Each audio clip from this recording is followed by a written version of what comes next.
Martha, 16, lay asleep in her school dormitory. She had been revising for her chemistry test she had the next day. An important exam for Martha, as when she grew up, she hoped to become a nurse.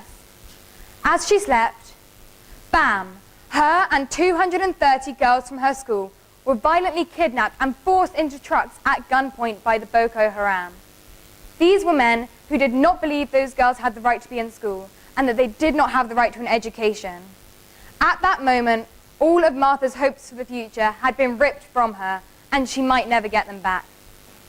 I would like you to imagine that this happened here. I would definitely expect that this event would be all over the news for weeks, if not months, until we got back our girls. But this event did occur only in northern Nigeria, and it was only picked up by the global and celebrity news radar for a very short time. This is unacceptable. And it just goes to prove that women in the poorer parts of the world are the silent victims of our society.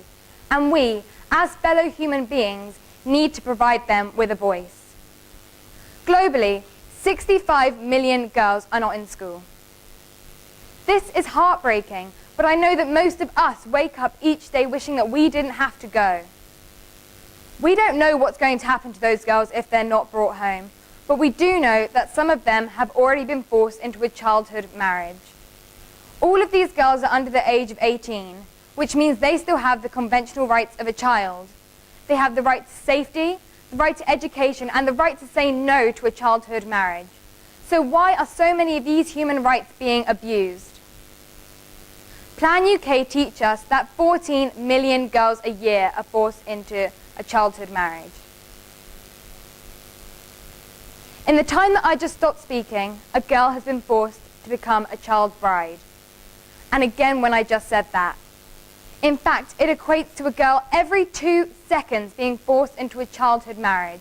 This is a real statistic, and this abuse must stop. Let's cast our minds back to when journalists from the newspaper Charlie Hebdo were killed. Because of that event, millions, including world leaders, marched across Paris to raise their voices against the violence they had experienced. But where are the voices raised for those girls, and where are the voices raised for Martha? 1 in 3 girls will experience violence within their lifetime, and as a young woman, I feel physically sick when I try and comprehend this, as it's such a disgusting statistic. Malala, who is shocked for going to school, told us that if we remain silent, it will happen more and more. And so I urge you, all of you, to stand up for women's rights, help bring back Martha, bring back her future, and bring back our girls. Thank you.